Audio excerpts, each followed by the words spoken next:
Good morning and welcome to Wake Up Real Estate. It is Thursday, March 9th, I think. Yeah. March 9th. It is episode 24. Ryan and I were running a couple of minutes behind because we got down a rabbit hole. We were getting excited. I'll tell you what, he and I are good. We're a good match. And we get each other's juices flowing and creative. The ADD. Yeah, well, that too. And so don't scan that. Well, I was busy making that. That's exactly right. We're adding some cool functionality to these live shows and the replays as well. Justin, good morning. Yes, the Reticulous team back and better than ever. What's up, man? Coming back at you. Good. Is that the Justin that killed it with the foreclosure, or am I thinking of another guy? I think that's probably another guy. I'm not even sure who. Yeah, Justin.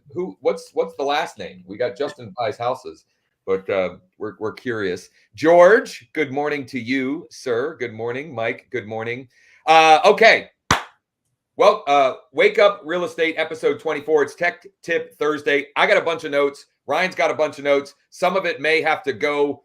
We may have to put some of it off until tomorrow or next week, right? We'll see what we are able to get to today. Like, comment, subscribe, smash the notification bell so you're notified of our new live sessions.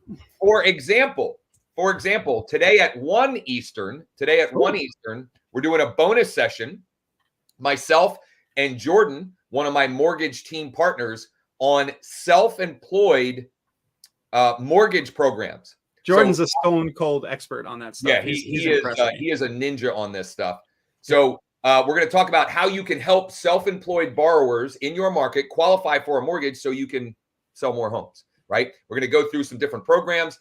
We're going to talk about and brainstorm marketing, like how you can create those conversation opportunities in your market. And then we'll have collateral. We'll put together sort of a swipe file after the fact of things that you can use in your marketing, in your emails, in your social posts, in your text messages, in video content, whatever, that can create more of those conversations. So really good stuff.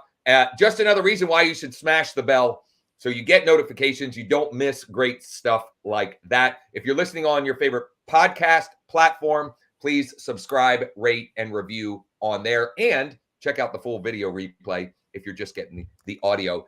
The question of the day. I figured for Tech Tip Thursday, I was just asked, like, what's the latest new toy or tech tool or something you started using? You all know you sign up for something every day that you're playing with. So comment down below. Let us know. What are you playing with? What are you playing with, Josh? I'm trying to think for me what that would be. We're getting some great good morning here. And it was Justin, I forget how to say your last name. Stranier. Yeah. What would be the last tech tip? I mean, I recently got a GoPro, but I haven't even used it a whole lot. I've actually thought about using it as my webcam for these, maybe make my my video feed a little bit better. But it was like, I don't know, is it really worth it? I don't know. We've been playing with Get Response the last 24 hours, just looking at what they're up to. Okay. Yeah. That's a technology platform. I love CapCut and Captions, those two apps. I've been using them for a little while now, but one of the reasons why I bring that up is we had gotten a comment in the Wake Up Real Estate Facebook group about editing short form videos or reels. The best way to edit, and CapCut is a great free tool for that. Man, something will probably come up for me as well on that. Teleprompter, that's an app. At least I think she's talking about an app on your phone. I use the one that's in the middle there, Ryan, the one that has like the dark top and the orange bottom. Now, I haven't used it in a while, but when I've used a teleprompter style app and I'm following a script, that's one that I've used for sure. And there are lots of great ones. There are lots of options as far as that goes. So comment down below what you're using, and we'll get into more of that stuff in our Tech Tip Thursday segment after a little bit more business here, right? Actually, so I want to share one real quick thing which ties into the teleprompter and CapCut and Captions and the question about reels. I just want to throw this out there, and then we'll probably do a deeper dive. There's Chat GPT is all the rage, right? And AI and all of this stuff, right? and people talking about how it's going to replace this, this workforce and that workforce and how all this other things. Here's what it can't replace. You on a camera talking like this. Yeah. Well, short form video, long form video. Josh, I'll confess, I've got a deep fake video you underway doing some questionable things. So, but it can't replicate your personality, your tonality, etc. Right? You live on a camera, short form, long form, whatever it is, that is a competitive advantage that won't replace you. Right now, you could use Chat GPT to get your script that you put on your teleprompter app that you then record. Yep. Right. That's a way you could leverage that and put it into your own voice, and obviously with your own tonality and personality. We added that. We added that the other day to Thanks. I probably mentioned here the message builder in Thanks. You can now type what you want to send in human language, but you need to edit what it produces. It saves you some time, but you need to edit what it produces. Yep. Yeah. Caesar, we agree. If you're looking for investment real estate or you want to purchase a home, this is the best time. I don't know about the best time, but it's a really good time. It's a really good time, right? Yeah, because rates are going to be double what they are today, and you can lock in those 7-8%ers now. Oh, here we go. Here we go. All right. So Ryan is just mark it down. March 9th, episode 24. Ryan is predicting rates to go to 14%. Yes. Let's revisit that at some point in the future. Well, if we live long enough, at some point that prediction will come true. I would say, one form or another. Anyway, good morning, Angie and Tiffany, or maybe I don't know, maybe one, maybe both, but I know that's the Lucas ladies in Maryland there. And Tiffany is doing a in-person workshop specifically on helping self-employed folks in her market purchase a home. So it's a natural tie-in to the bonus live we're doing at 1:00 on self-employed borrowers. I'd love to see the recording of that if you happen to record it. That'd be awesome for everybody to see. I think I'll have to check with Tiffany, but I think it's this month. I think they're doing it this month. And Mark on our mortgage team is helping her with that. So very good. Is Ryan secretly Marty McFly? Yeah, he got the almanac. He went back in time, got the or went forward, whatever. Anyway, good stuff. Okay, what do we got?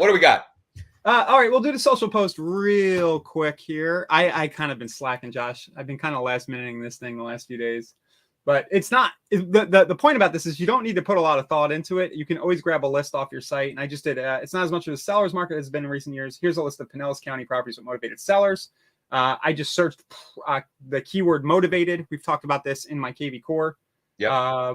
And it popped out a list for me, and I was kind of lazy. I probably should have done a picture of the map, but I just used the GIF feature in Facebook, and we got SpongeBob praying. Yeah, I mean, it's a pattern interrupt, right? And you never know what's going to work, right? Yeah. You just, I mean, I will see what happens.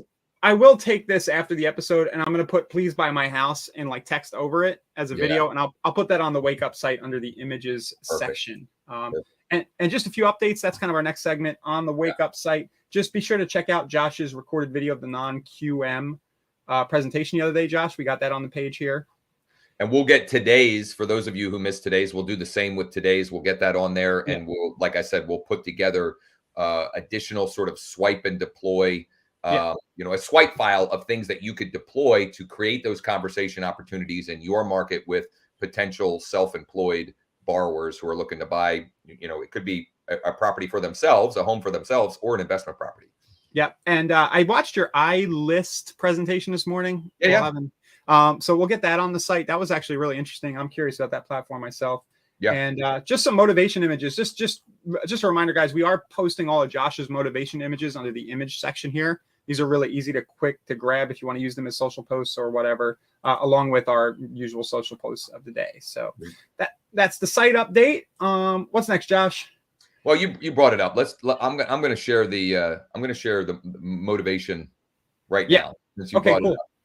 Never give up on something you really want. It's difficult to wait, but worse to regret. Yeah. Never give up on something you really want. It's difficult to wait, but worse to regret. Is that on your? You're not showing it, but is that on your? It's on Facebook and Instagram and LinkedIn and we'll get it.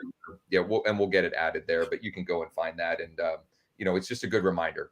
One thing that makes me very sad about those is that I put all this work into my property list, social posts, and my GIFs and memes and everything. And then I go to your Facebook profile and you post a picture of a motivation image and it gets way more engagement. So but those things really work, guys. Really real estate specific, but I guess it's staying top of mind one way or the other. So yeah. All right. Let's I don't know. Should I hide my eyes when we look at the mortgage rates? I actually looked this morning. I cheated a little bit. I took a they're creeping up. It's a slow creep. It's a slow creep. Yeah, because Jerome Powell was sitting in the Senate the last few days, and he's got to be honest with people and tell them that in order to get inflation down, rates got to go up. That's basically what's going on here, and that's kind of the cycle we're in. So, but who knows where they'll be at in the future? And you can spin this either way. They might be going higher, so now's a good time to buy. If you're thinking about selling your house, you might want to do it now because buyers are going to have less purchasing power. Spin it how you will. Or if you're talking with a seller who needs to sell, make sure you ask them, do they have an assumable mortgage? Yeah. Do they have, because that could give them and you a significant competitive advantage against other similar listings. So they don't really let us target job titles anymore on Facebook, but a great ad would be to target military people. And you don't have to necessarily target the military job titles, but just do a post about, hey, did you know that your VA loan might be assumable? And it could mean a lot if you're thinking about selling your house. That's really good info that people probably aren't thinking about. And so I'll just, to piggyback off that, just because you can't select them doesn't mean that you can't call them out in the copy. And if you, one of the strategies with Facebook ads is having 2, 3, or 4 of the exact same campaigns that you go live with at the same time, because Facebook will take, if your total target audience is 500,000, for example, it will take those 4 and it will put them in front of these little pockets of that 500,000. And all it takes is for one of those to hit where Facebook finds, just because that data isn't available to us, it doesn't mean that it's not available to Facebook. They still have that data, right? And so if you signal to Facebook who you're trying to connect with, and you test and you just be a little bit patient, you'll find that audience on Facebook. You'll find it. You just may have to play around and be a little bit patient. You basically call them out with the ad copy. Exactly. Yep. I was checking in. You mentioned Facebook at your PA reduce, and it is interesting. You have 2 campaigns here. One's coming in at 287, one's at 389. So you see that's probably like a 33% difference or something. Yeah, but what also is, you can see down below, Ryan, there are some that were significantly more that we shut off. Right. Yeah. Because that's we were following the type of testing that we're not just, we're practicing what we're preaching here. So when we launch new ads, we're either doing a 2x2. In other words, we've got 2 campaigns that are exactly alike and 2 different that are exactly alike, where we maybe do a different image or slightly different copy or both. And then we just pit them against each other to see which of those win, quote unquote. And win would just be you comparing the results to your past experience and to each other, right? So that one, we spent $10 and we only got 1 lead. Well, we're getting 3 for that same ad spend from the other ones. And it's exactly the same. I mean, it's nothing. It's just that bucket or that smaller subset that Facebook put that one in front of didn't like the ad. Who cares, right? It's just data. It's just information. Use it. And so the next. I'll mention again. So with our co-marketing partners, wakeup.realestate/co-marketing, we are assisting with ad creation, right?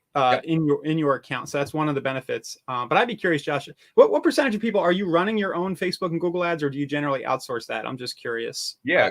Comment below if you're running Facebook ads, and if you're not, just say not running ads. Okay. So 3 options: not running ads, doing it myself, DIY, or using a done-for-you solution, any form of that. So not running ads, doing it yourself, or paying someone to do it. I go back and forth. I spend a lot of time in Facebook, as you have, in the ads platform. And sometimes I wonder, would it just be, I know it would cost me more, but would it just make sense to hire somebody to do this? Well, I'm spending too much time in here. You can hire someone, or you can leverage technology. For example, Street Text, which is a wonderful platform. Yeah. I've been recommending it and using it for now over 2 years, or just about 2 years. And if you go to growwithjosh.com/ST, you can get a free trial. And when you use that, just email mike@growwithjosh.com. We got a bunch of bonuses and trainings and tutorials on, how to maximize the platform for yourself. So. Ernest, I just want to answer Ernest's comment, and we'll get into a Tech Tip Tuesday. Ernest, I would say that Google's pretty expensive everywhere. I know where you are. They can convert better. The landing page is probably the missing piece, where the traffic's going. And if you want me to, I think we're working with Ernest now. Potentially. Yeah. Okay, so maybe we'll talk about that, the Google side of things. Yep. And David says, I'm running ads myself, but I also have a company that does PPC for me on Google. So right on, David. Good stuff. And I'm just going to throw this out there before we pivot. Daphne, I'm going to use all these motivational images to send to my kids when they head off to college this fall. Right on. You've probably, if you haven't heard me mention this, one of the things I do with those is I text my boys every morning and I send them to my girls on Facebook kids messenger chat, because I am very transparently trying to positively brainwash them. And I don't know, I think it's working on some level. They seem to be pretty well adjusted, and generally speaking, we get good feedback from their teachers and coaches on them. So who knows? Awesome. Okay. Daphne says, I've done it all. Street text myself, or let Mike handle it, right? Mike is on our team. And not only do we do that for our co-marketing partners, but for folks in my EXP sales organization, we do a lot of that for them. And Ernest says, this is great. Oh, we are overriding each other. Go ahead, Ryan. So Ernest says that he uses YouTube ads for retargeting, and that's a great use of that. And in fact, a conversation, one of the things that we were chatting about, which was the reason why we were a couple minutes late, was YouTube ads to get long form submissions, long form leads, which we're going to be testing here. It's something that I was having just kind of open up the kimono here. I was having a ton of success with that pre-COVID, killing it. COVID happened. Things went bonkers in a number of ways. And I kind of moved away from that, because a lot of the clients we were getting through that process were the clients that were making offers on homes where there were 30 offers in a weekend. Yeah. And, that's not really happening. Now, we're still having some multiple offer scenarios and so forth. But, thanks to Ryan and I getting back together and just kind of, going back through what's worked in the past, what hasn't, what do we know, et cetera. It just kind of came up for us. And so we're going to test paid video traffic to long form submissions for self-employed borrowers or business owners, for first-time buyers, things of that nature. And, if there's anybody on who is interested in that, we can chat about that. But just know that there'll be more coming on that definitely in the very near future. All right. Am I on the right? Oh, I'm on the wrong slide. Look at that. That's yesterday. Now we're today. There we go. So tech tips. What you got? What did we talk about yesterday? There was a couple of things that we were. Here's a tech tip. Actually, this came from a question. I had Dennis Wheeler. I think he's in New York. He's been following us for quite a while. He asked, his brokerage is moving over to KV Core. And his question was around hashtags and how you use that to sort folks in your database. And so I'll answer specifically for KV Core, just give you some things to think through for KV Core. But the reality is most CRMs or even email marketing platforms, there's a way to model this. In other words, there are ways to bucket people or contacts or leads so that you can then go back and strategically and more congruently send them communications. So let me give some specific examples of hashtags in my KV Core. If we're generating leads for a specific property, that's going to have a hashtag for that specific property. Now, it won't have the full address, but it'll be hashtagged like, 24 Lois Lane, right? Because that was the street address for the property. That's one example. If we're generating, like right now, the ads that Ryan showed for me recently, price reduced homes, we would hashtag that. We do hashtag that Central PA price reduced. Okay. We've got hashtags. I've generated a bunch of leads and clients offering a list of 0 down homes available in Perry County. So that one was Perry County, 0 down. Okay. We also, and how you do this may vary a little bit by your CRM, but we also add hashtags based upon work we've done with the lead. So for example, one of the things that I believe and that we do with our database is to fully disposition every lead. In other words, when we get a lead that comes in, we want to, if we haven't already identified this information, we want to find out, if we can, do they own or rent currently? If they own, what is their current address, right? And fully dispositioning might also be, let's say it came in as an email only lead. Well, we're going to take that email. We're going to use Spokio to see if we can identify their name. Can we find their cell phone? Do they own a home? What's the address of the home? So those kind of things. And when we do that work, when we've completed that work, we'll add a hashtag dispo. So we know this lead has been dispositioned, right? So, if we go into a lead and we see that there's no information about whether they own a home or not, but we see the dispo tag, we know that we've at least tried to do that work, right? So you can use hashtags too, although I was going to say you could use them to identify, are they sphere of influence, are they past clients, etc. But KV Core, for example, you can use that through, what do they call that, Ryan? Just the what's the headline that's under, where you can have like sphere, new prospect, new active, client, it's just contract closed. I forget. That's like the it's just in the CRM, isn't it? Let me see. Yeah, but I forget what that's called. It's not hashtagging. It's the pipeline, or it's like where they're at. Stages. That's right, stages. And so depending on your CRM, you may have that functionality as well, right? So I think I just wanted to share some thoughts around that. But the reality is, you need to do what makes sense and works for you when it comes to that, right? Yeah. And what you do today may evolve over time. Like while we're on it in here, no, you can slice and dice hashtags all kinds of ways in KV Core. You can filter by them. You can use hashtags to trigger automated alerts, like when a hashtag gets assigned. You can filter also, just so you know, you can filter that it has the hashtag or doesn't have the hashtag, right? So that is very useful as well. That you can remove people so they don't get, whatever, they don't get something that is seemingly incongruent to them, right? And so I'll give you a very specific example. A very simple follow-up script. This is Dean Jackson 9-word email. Yep. Are you still interested in buying a price-reduced home in Central PA, right? Because I've got that information and I can sort by that hashtag, I can make the communication very congruent to that prospect. Now, if I don't know that, we can still use that scripting. We just wouldn't make it as specific, right? It may just be, are you still thinking about buying a home here in Central PA, right? So the more of that information we have, the more we can, echo back to folks what they originally opted in for, like what information, like, are you still thinking about buying a multifamily property here in Central PA?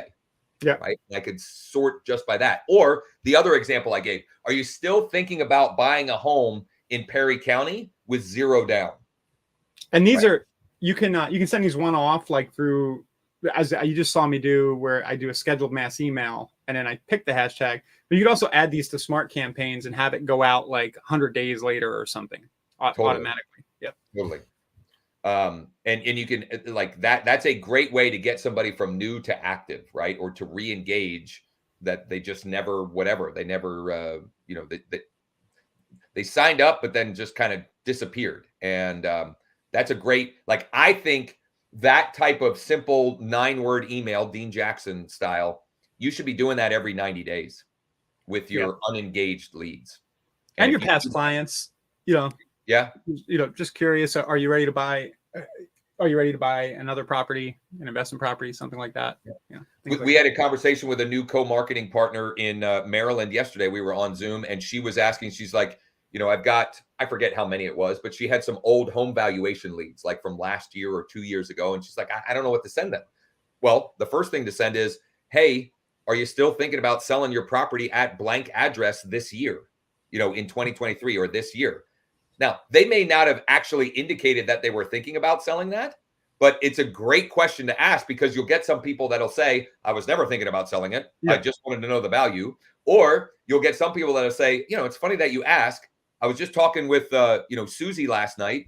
I don't know why I said Susie and not Pam, my wife's name. But, we were just talking last night about how maybe it is time for us to. Who's Susie, Josh? Yeah, I don't know. Hopefully Pam's not watching. Anyway, when you ask those kinds of questions, it will elicit some sort of emotional response. And whatever they respond with, unless it's just vulgar, like, bleep off, which actually that's a good thing too. It means you can get them out of there, right? Because they were never going to transact with you anyway. You were never going to have an opportunity to help and serve them. But unless it's like that, it gives you an opening to decide three things. I say this all the time. Can I help this person? How can I help this person? And when? Can I, how, and when? That's all you're ever trying to do in a conversation. You shouldn't be trying to sell them. You shouldn't be trying to get the listing. It's just determining those three things, right? Is this someone I can help in some way, shape, or form? How can I best help them? And when do they need this help? Is it something they need immediate help with? Or is it something where, they're looking down the road? And, it doesn't matter what those answers are. You're just trying to answer those questions, right? And that's how you can have a service-centric approach when you're having conversations like that. So cool. So hashtags. That's one Tech Tip Thursday. Yep. By the way, I just want to throw this out here, Sharon. This is that was a prediction by Ryan. Okay, here's your we're choices. All hoping that doesn't happen. It could happen, but don't be scared by that. $10 milk. If it does happen, there's still always opportunity. $10 gallon of milk or 10% interest rates. That's the choice. Well, I'll take 14% interest rates. That does seem a little bit. And it's not that scary. It's exciting for us, and we'll keep everybody. If it does happen, there's always opportunities to broker. Always opportunities. Creative financing, creative ways of putting deals together. Wraparound mortgages. Yeah, are these a thing? Yeah. Well, and just being a better problem solver. Obstacles create opportunities for you to be a better problem solver. And if you're the problem solver in your market, you will survive and thrive. If you just run and hide in a corner because things aren't like the way they were, I wish things went back to, 2020 or whatever, right? Like that will never solve anything. Yep. Ernest says 11%. Who knows? We'll see. We'll see. Stay tuned every day, and we'll keep you posted on where things are headed. How about that? Now, what you had, it sounded like you had something else tech wise, Ryan. I just had something for the sake of having it, and I'll share something you and I were working on. I was making a form this morning, and it had me thinking, and that comment I made to Ernest earlier, it's just a general tip around the forms that you drive traffic to. The structure of a form. Oh, I'm not showing this, am I? Let's see. The structure of a form and the flow of a form is super, super important. Yep. And if you're not getting conversions the way you want to, play with that first, the wording and the structure. And Josh, as you know, we've done a lot of this over the years. Stuff like this that's more conversational and bot-feely converts way better than a big wall of text up and down on a form. So that's kind of my tech tip. As you make forms, think about that. Don't let the tech around this stop you from making a form in general. So make the big long form. Josh, I wish I could pull up the other version of this that you shared to me. Let me pull it down. Well, and as Ryan's doing that, just know that this is sort of foreshadowing. We're building these out and testing them so that we can then bring them to you if you're interested and want to use what we already have tested and is proven to work. So stay tuned for that. And if you guys, pay attention to us at all, you know that we go pretty fast. So, you know, we'll probably have some results and some feedback and some opportunity to be even beta testers, etc. as we do that. So yeah, that's a long form Google form version And that it worked. conditional. It did work. It did work. But now what we're trying to do is make it work better, right? So it worked in the sense that we did get some submissions through it, but that conversational way of asking questions like this, what happens is if somebody sees that long form that Ryan has, it just feels like work, right? Yeah, this. Whereas that seems like a big commitment versus the way, you know, Ryan's new example, it's a series of micro commitments, and you get them moving down a slippery slope to the point where they've answered a few questions, and now they don't want to give up, right? They don't want to, you know, it's the way our brains are wired. Yeah. Once we start something, we want to keep going, but getting that first step, and that's why the first question is super important as well. If you can ask one engaging question. So that's kind of my tech tip. It's a little, I don't know, it's a little marketing sciencey and a little out there, but if you have forms that aren't converting, try making it. So Daphne is asking what I use. I just use a plugin called Formidable in WordPress for a lot of mine. But there are a lot of, probably the best kind of like just out there in the market solution for this would either be JotForm, kind of does something like this now. And so does Typeform, which is really, really popular, but a little pricey, Typeform. Well, and we were using, when this was really working for us, we were using a platform. It used to be Survey Gizmo and then Alchemer, but that also is very expensive. So we're trying to replicate that functionality and that conversion rate on our own platform. And then for those of you that want to model it, we'll show you how you can do it yourself. Or for those of you that just want to, you know, steal it, basically, you know, we'll offer that as well. Now it might be, you know, a little software thing, you know, charge or whatever, but we're getting it figured out for us first, scratching our own itch first, and then we can bring it to those that are interested. So where is the bell we are to be ringing? I don't know where it shows up on the live when we're live streaming, but there should be, Sharon, you're on YouTube. There should be a little notification bell. I think it's to the bottom right. Oh no, I'll show it. Yeah. Okay. Let me just get any old YouTube channel up. Dad, what is your video cover on the Make Home Affordable program? How about this?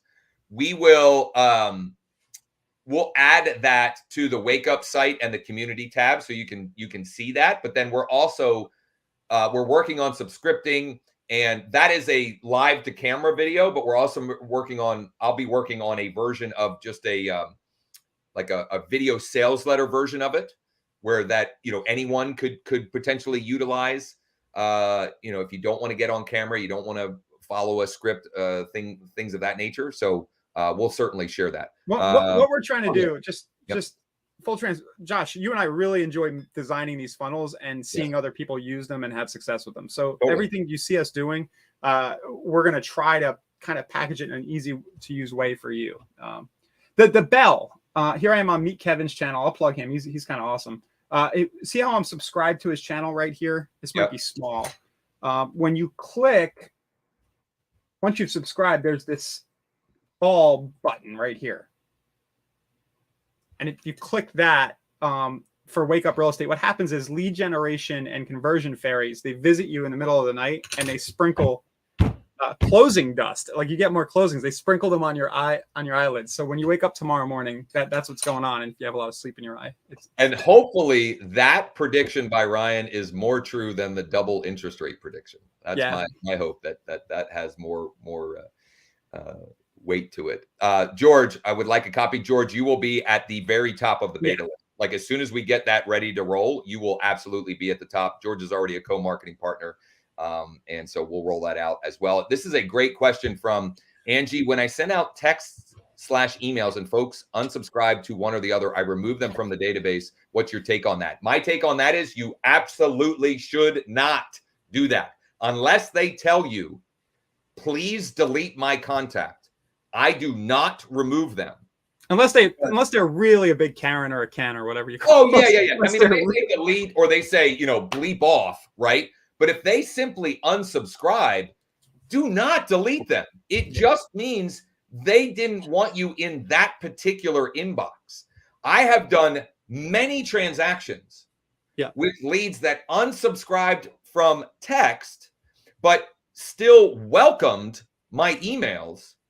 And So- then, you know what? In fact, the love letter that I wanted to share today is a perfect example of that. He is unsubscribed to text, and he just sent me a client love letter yesterday that I was going to share here in a minute, even though we're going pretty long at this point. One of the biggest feature requests at Conversion in KV Core was the ability to delete contacts for years, and there was a lot of resistance from the developer, the people who ran those platforms to do that, because we knew that if you start deleting contacts, you're costing yourself money.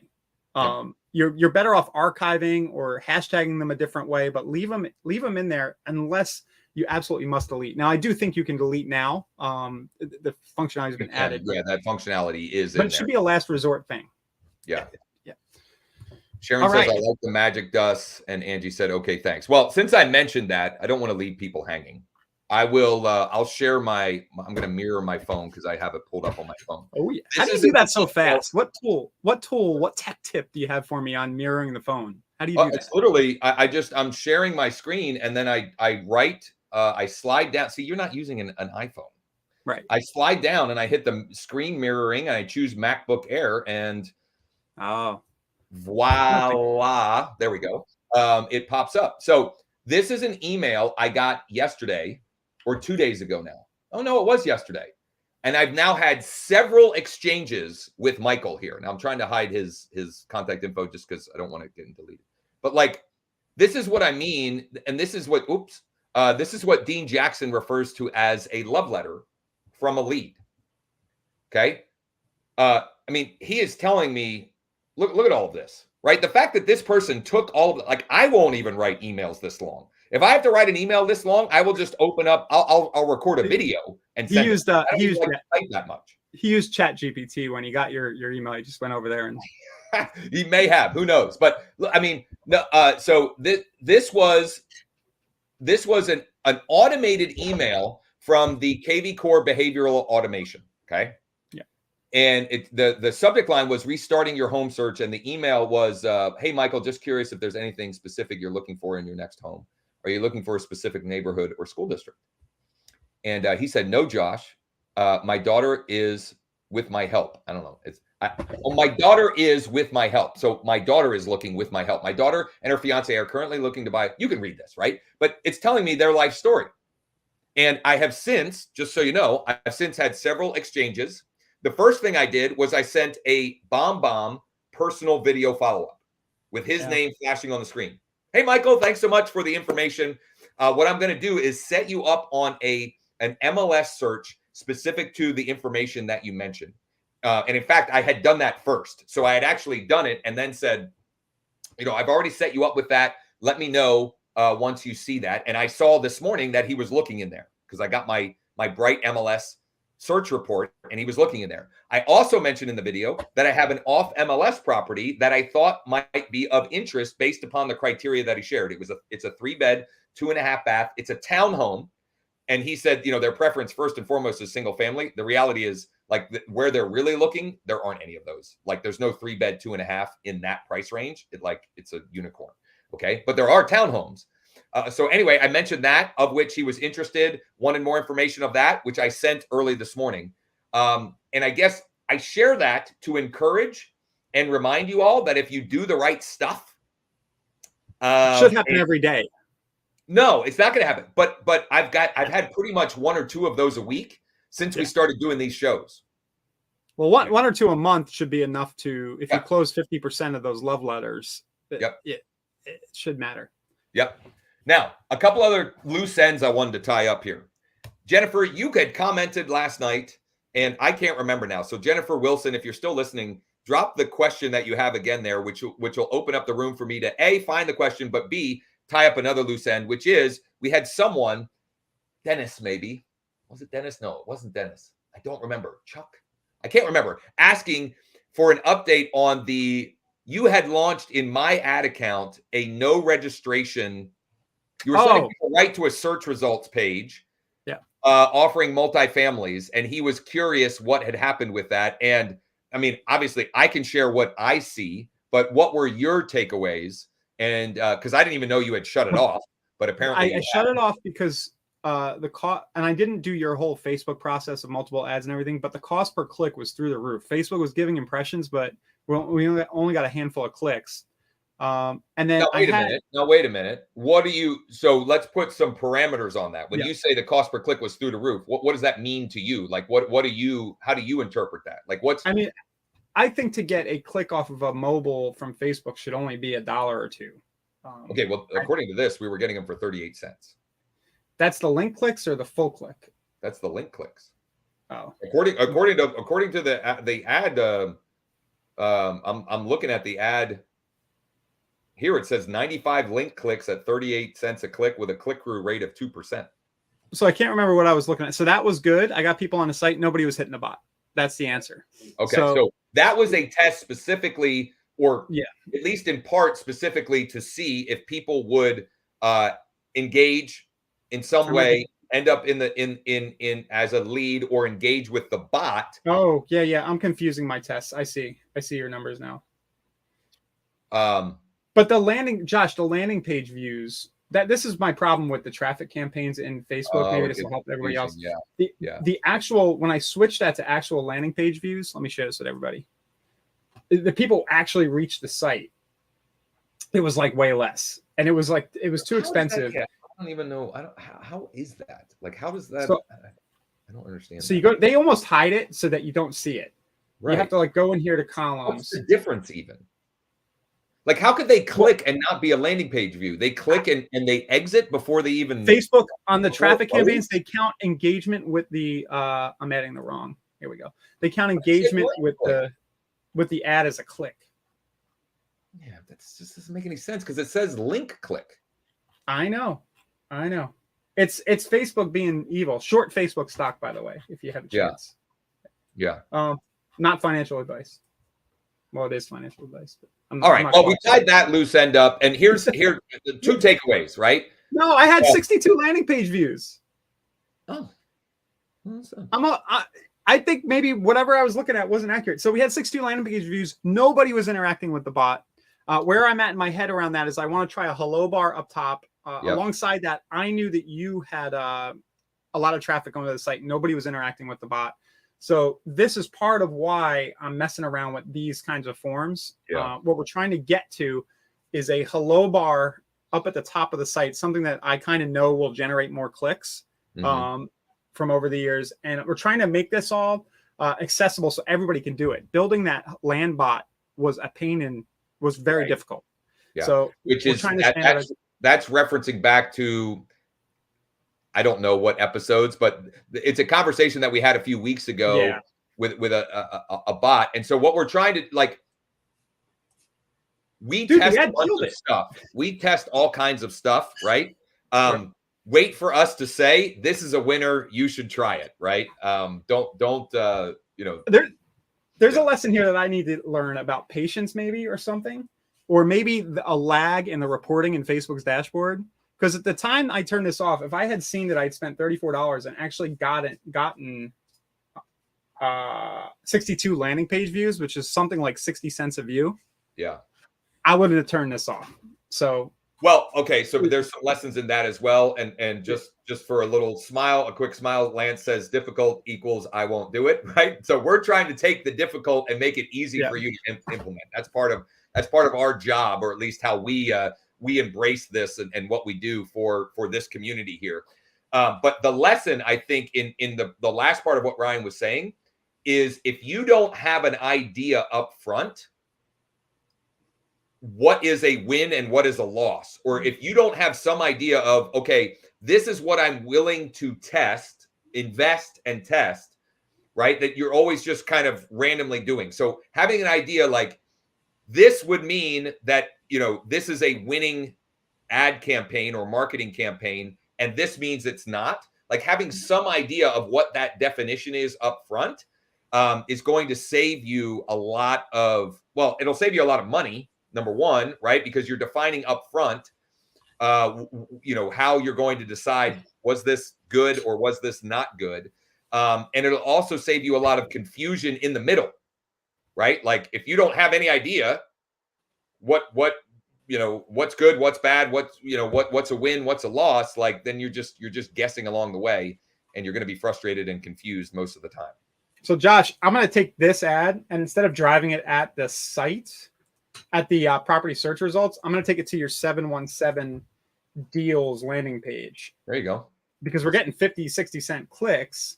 Thank you forever who asked that. It reminded me not to give up on this. And did you see, Josh, that there's a call extension on this ad? Jack Carson.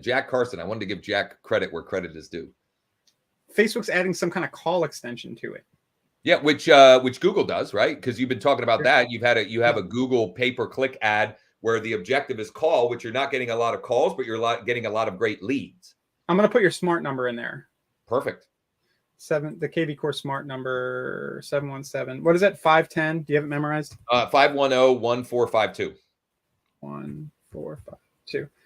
So yeah, maybe we'll have some more information about this tomorrow. If you see a lot of leads coming through this landing page, Josh, you know where they're coming from. Well, so okay, let's let me take what I just shared and let's apply this. Okay, so we were getting 60-cent landing page views, and we know that we should get at least 5 to 10% opt-in on a landing page. At least. It doesn't mean that we will, but like that should be 5% should be the floor. Okay. And so if we're getting 60-cent clicks, what does that mean? That means, we need 20 clicks to get a lead if we're using 5% as the floor, right? And we're getting into some math here, but I think this is instructive and helpful, right? You have to know this stuff, or at least have some way of coming up. In that scenario, if we get 5% of clicks that cost 60 cents, that means we're going to get leads for $12. But if the page converts at 10%, it means we're going to get $6 leads. If the page converts at 20%, it means we're going to get $3 leads. Okay? So just having those frameworks to work from. Yeah. Lance says, are you recommending we be strategic, test, adjust, and learn as we go? That sounds complicated. LOL. Yes, that's exactly what I mean. And quite honestly, if you want to get to a point in your business where you're not solely relying on past clients and referrals, you got to figure this out on some point, or at least be able to outsource it. But if you do outsource, you still have to have some idea or working knowledge of some metrics, right? You can't just assume, even if it's us, right? And you trust and like us, you can't just assume that what we're doing is working, right? Because every market is different, every offer is different, every agent is different in their personality and there's so many factors here that, I wish it were easy, but it's not. Like, businesses work.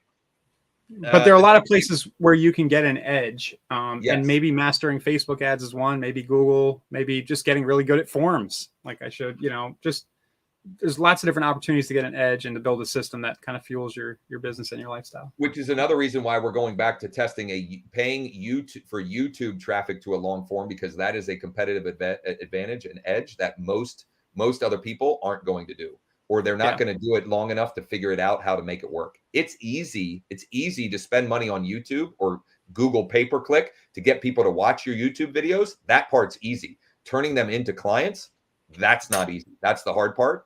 And I was doing it successfully pre-COVID. I moved away from it because of the world going to, what, and inventory and crazy amount of offers. But the timing is right to revisit that. And so, that you'll be seeing and hearing more about that on these shows.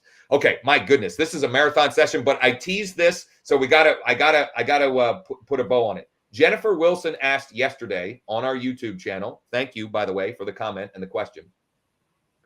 She asked, how do you determine who to send friend requests to on Facebook? And so I commented an answer there, but I thought we just, I don't know that there's a perfect answer, but start with friends of friends. Start with, people that you would, like, you've identified in your market that you want to be friends with. Maybe it's business owners. Maybe it's parents of kids at your school. Maybe it's parents of kids that you're involved in your children are involved in or on the same team or in the same extracurricular activity, and then it can kind of spider out from that, right? Like you have to start somewhere, and as you grow your friend list, Facebook is going to make recommendations. You're going to see other people that you share 10 common friends, or it could even be people where you went to the same college or you went to the same high school, right? There are any number of ways to start with that, and I don't do this. But I know I've got lots of successful agents that do. Agents using street text to generate leads or generating their own leads on Facebook is they're sending friend requests of leads that are coming in from Facebook ads, right? Like, again, I don't necessarily do that, but you could. There's nothing stopping you. And some will accept and some won't. Who cares? Some will, so what? Some won't, so what? Who's next, right? I don't know what that's attributed to, but I'm sure you've heard that before at some level. And I think, Ryan, are you trying to find a resource that a video that? Yeah, I did a webinar about all the different ways, like kind of like a memory jogger for people you can reach out to and friend. So I'll try to get that in the description of this episode later. It's on the Inside Real Estate channel, buried somewhere. Okay. Well, we are. This is our longest Wake Up Real Estate show on record. And so I'm going to come in for a landing. And Brian, do you have anything for Free Leads Friday? So I have an idea, but I want to make sure that. I kind of like this theme where you're going and making friends. That's one way, but yeah, whatever idea you have. Okay, well, I was thinking about revisiting Craigslist because I know we've already talked about that on here, but I wanted to share some of the things that I'm testing, and even such a dead simple thing that I was reminded of this morning with the way I'm posting on Craigslist that is dramatically costing me leads. That is something that I should know better because it's something that I had in my very first course from 2008 or 2000. Fire leads by tonight. Fire leads by tonight. And so I figure we can tie in both of those ideas a little bit. We can talk a little bit about strategically friend requesting, or even, for example, on LinkedIn, sending connection requests. Same idea, different platform. We'll do some of that, and we'll do our normal stuff. The social posts of the day. We'll talk about mortgage news and all of that good stuff. If you haven't already done so, please like, comment, subscribe, share with others in your office, others in your brokerage, your referral partners, etc. Please spread the love. If you're listening on the podcast platform, please subscribe, rate, and review. And thanks for watching, everybody. A lot of you guys have hung out here for a whole 52 minutes. We really appreciate that. And here's what I echo that sentiment. Now, please go and do something. Take an idea from today and do something with it so that when you come back tomorrow, your business or you are better for it in one way, shape, or form. So very good stuff. Thanks all. We'll be back tomorrow. It'll be Free Leads Friday.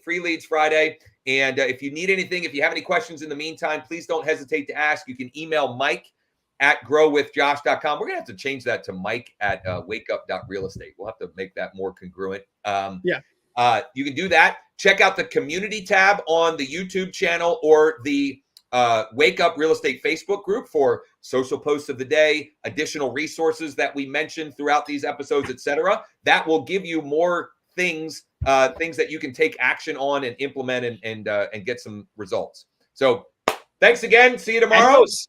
Adios.